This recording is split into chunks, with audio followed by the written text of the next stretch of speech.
Vamos bem, pessoal? Vamos lá?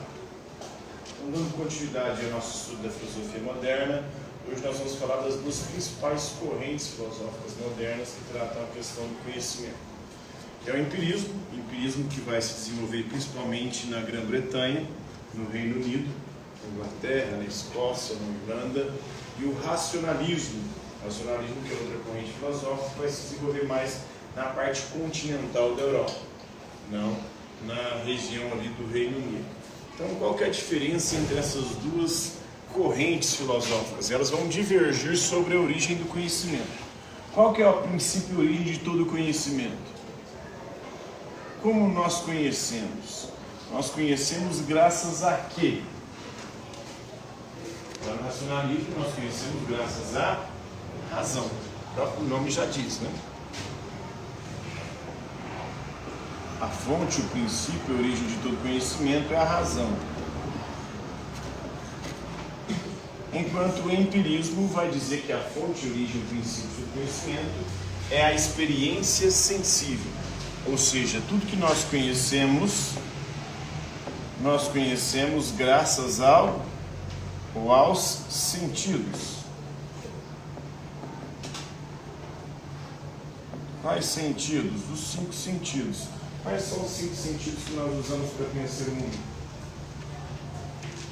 Paladar, visão, audição, paladar, olfato. E para você, a gente conhece graças a quê? Graças à razão ou graças aos sentidos?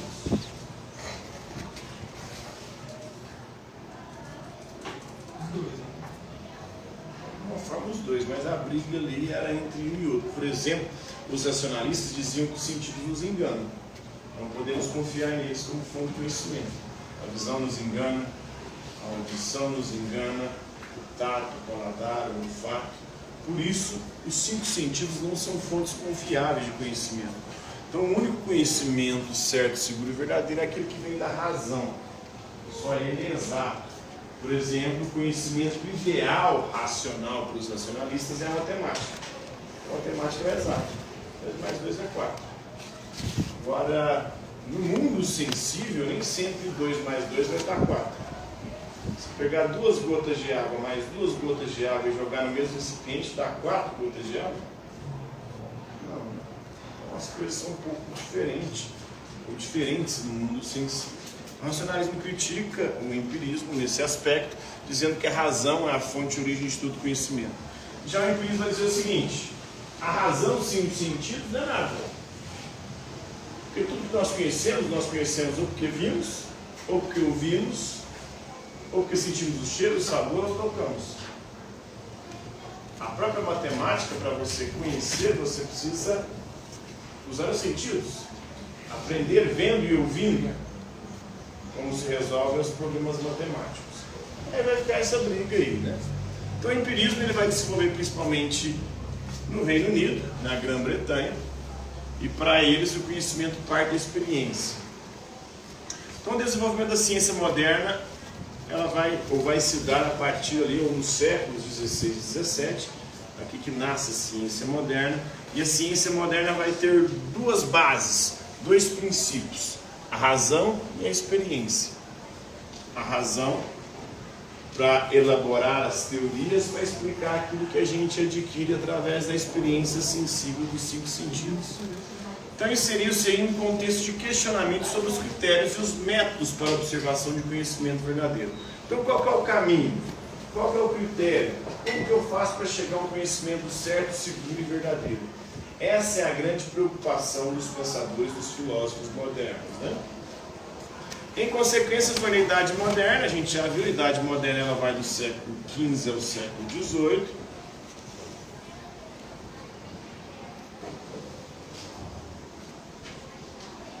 Que se formularam algumas das principais gnosiologias. O que é gnosiologia? Gnose, em grego, é conhecimento. Logia é sempre o quê? Biologia. Logia é o que do biologia? Estudo. E bio? Vida, né? Os seres vivos. Então, biologia é o estudo da vida. Sociologia. Sociologia é estudo. sociedade, o estudo das sociedades humanas. Então, gnosiologia é o estudo do conhecimento. Gnose, em grego, é conhecimento, sabedoria. Então, as teorias a respeito do conhecimento da história da filosofia. Então, a grande preocupação aí dos filósofos modernos, grande parte deles, é com o processo de conhecer, ou seja, como nós conhecemos. Nós conhecemos graças a quê? A razão ou aos sentidos. Para o racionalismo, nós conhecemos graças à razão. Para o empirismo, nós conhecemos graças a quê? Aos sentidos, à experiência sensível. Então, o racionalismo, ele defendia basicamente a tese de que o conhecimento obtido pela razão e fundamentalmente em seu uso lógico dedutivo. Então, o processo de conhecimento para o racionalismo é a dedução. A dedução é um raciocínio lógico, matemático. A dedução é um conhecimento que vai do geral para o particular.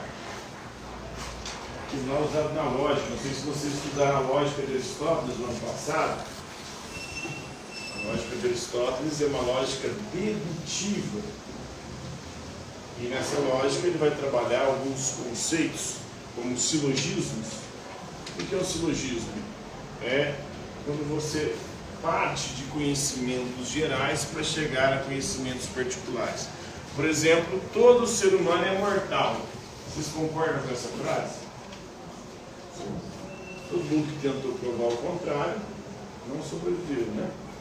Apesar de ter uma galera aí fazendo hora extra no planeta. Quem está fazendo hora extra no mundo atualmente?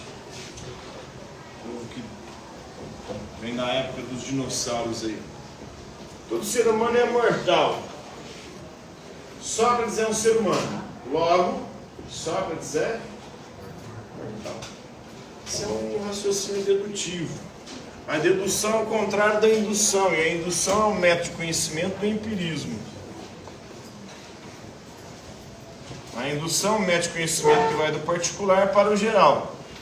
Então aqui você foi do geral, todo ser humano, é uma afirmação geral. Para chegar no particular. Se Sócrates é ser humano, logo Sócrates é mortal. Agora na indução você vai do particular para o geral. Eu analisei, por exemplo, o ferro, percebi que o ferro conduz energia elétrica. Analisei o cobre, percebi que o cobre conduz energia elétrica. Analisei o bronze, percebi que o bronze conduz energia elétrica. Analisei a prata, percebi que a prata conduz energia elétrica. Analisei o ouro, percebi que o ouro conduz energia elétrica. Analisei o aço, percebi que o aço conduz energia elétrica. Eu fiz várias análises particulares aqui. Aí eu posso chegar a uma conclusão geral. Qual que é a conclusão geral que eu posso chegar a partir dessas análises particulares? O que todas as análises minhas têm em comum? Oi? Todos conduzem energia elétrica. E todos eles são o quê? São metais. Né? Aí qual a conclusão que eu posso chegar? Os metais conduzem energia elétrica. Então a indução vai do particular para o geral, a dedução do geral para o particular. São métodos diferentes. A dedução usada pelo racionalismo, a indução usada pelo empirismo. Porque a indução vai a partir do que eu vejo. Eu vi primeiro bronze, ferro, ouro, é um por um. Ali não, você parte de algo mais geral, uma concepção geral. A matemática trabalha também nessa perspectiva dedutiva. Porque tem uns axiomas matemáticos, a partir deles você extrai, por exemplo, as fórmulas. A fórmula é algo geral. Aí nela você aplica um caso particular para extrair o resultado. O racionalismo funciona nessa perspectiva. Eu defendia basicamente a tese de conhecimento obtido pela razão e fundamentalmente em seu uso lógico dedutivo, falando da dedução, é mais confiável do que aquele que se obtém pela experiência sensível. Então, os sentidos para o racionalismo nos enganam. Não podemos confiar neles, eles não nos dão conhecimento exato. São ilusórios muitas das vezes, desqualificando o valor da experiência no processo de conhecer a verdade. Então, já o empirismo ele considera um erro desqualificar totalmente a experiência, com base na tese de que qualquer conhecimento se origina em última análise da experiência, ou seja, mesmo as fórmulas matemáticas, mesmo para você chegar a uma dedução como todo ser humano mortal, você tem parte da experiência. A experiência é sensível para o empirismo, a fonte do princípio do conhecimento. Nós vamos ver aqui algumas ideias inatas, que é outra briga aí entre empiristas e racionalistas. Algum tempo depois, em pleno iluminismo, no século das luzes, que acreditava aí que a luz da razão deveria guiar a humanidade, em vez da fé, em vez das trevas da Idade Média, o filósofo Immanuel Kant vai entrar nesse debate. Aí ele vai fazer uma síntese entre as duas, né? Vai dizer que tanto a razão quanto a experiência são fundamentais no processo de conhecimento. Ele realiza uma espécie de síntese das duas correntes em sua doutrina a priorista. A priorista por quê? A priorista vem de a priori. A priori é algo que independe da experiência. Ele vai dizer que todo conhecimento se origina com a experiência, mas a experiência sozinha não produz conhecimento algum. Ela precisa de estruturas que nós já nascemos com elas, que são as estruturas da sensibilidade e do entendimento. A sensibilidade capta os dados da realidade, o entendimento processa esses dados e transforma em conhecimento. Então ele faz uma síntese aí entre racionalismo e empirismo. Todo conhecimento começa com os sentidos, mas os sentidos sozinhos não produzem conhecimento. Os sentidos enviam as informações para a razão, que processa e transforma isso em conhecimento. O Kant vai falar. Ele junta as duas aí. E aí tem algo inato? Não existem ideias inatas para o Kant. O que é a ideia inata? Ideias que nós nascemos com elas.